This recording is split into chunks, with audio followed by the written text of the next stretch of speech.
या महाराष्ट्रात आणि देशात काही भारतीय जनता पार्टीचे वाचाळवीळ कारण नसताना काही जणांना विशेषतः मुस्लिम बांधवांना घर में घुस के मारेंगे शब्द वापरतात, मस्जिद में घुस के मारेंगे शब्द वापरतात।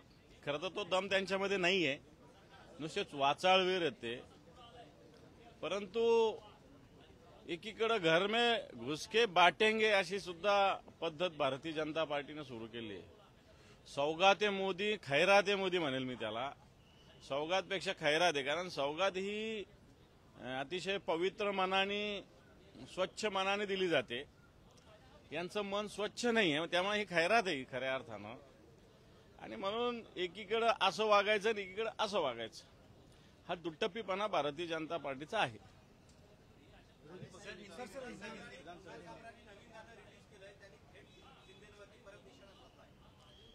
हे बा, कुमार कामरा एक विडंबनकार आहे। तो जो बोलतोय तो काय खोटं बोलतोय का? तुम्ही शिंदेचं घेऊन बसला, त्यांनी डायरेक्ट मोदीवर बोललेला आहे। काय भारतीय जनता पार्टीचं तोंड उघडलं होतं का कधी? शिंदेचं तर त्यांनी नाव न घेता ही भारतीय जनता पार्टीचं तोंड उघडतंय।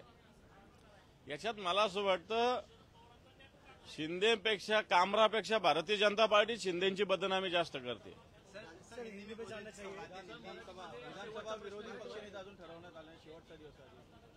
हे पहा, आपण राज्य घटनेवर चर्चा करत असताना या घटनेला विधिमंडळात विरोधी पक्षनेता हा आवश्यक आहे।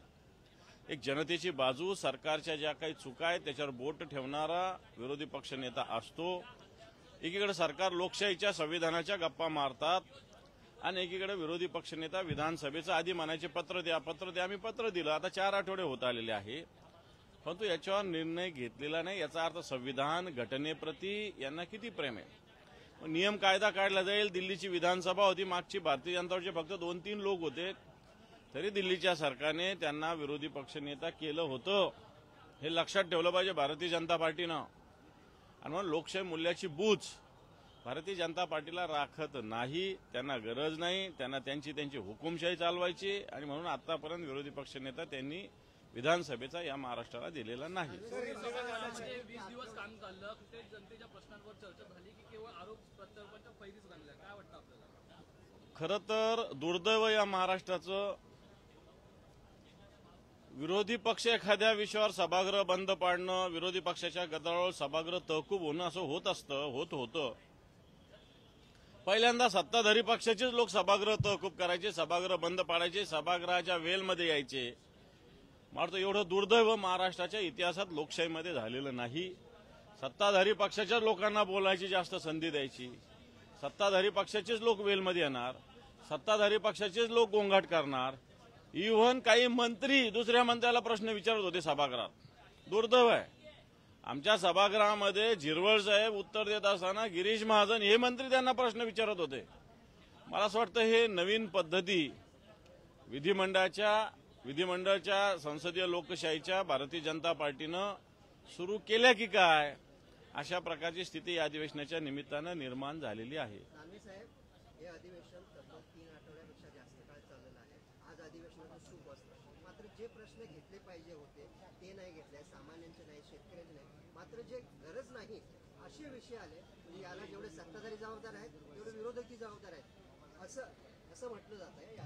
हे विरोधी पक्ष ज्यावेळेस असे विषय काढायला जातो, आम्ही शेतकऱ्याच्या विषयावर बोललो, आम्ही कायदा सुव्यवस्थेवर बोललो, आम्ही भ्रष्टाचारावर बोललो, हे सगळं बोलत असताना हे जनतेसमोर येऊ नये म्हणून भारतीय जनता पार्टीनं सातत्यानं वेगवेगळे मुद्दे काढत गेलेली भारतीय जनता पार्टी, मग औरंगजेब असेल, दिशा सालियन असेल, आता कामरा असेल, हे सगळे मुद्दे मला वाटतं सत्ताधारी पक्ष काढत आलेला आहे।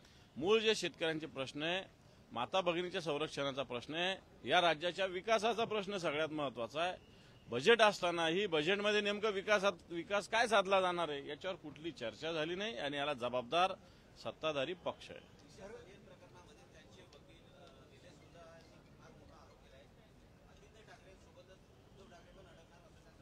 हे पहा, या बोलण्याला काही अर्थ नाही। न्यायालयात त्यांनी त्यांचं म्हणणं मांडावं, न्यायालय योग्य ती भूमिका घेईल।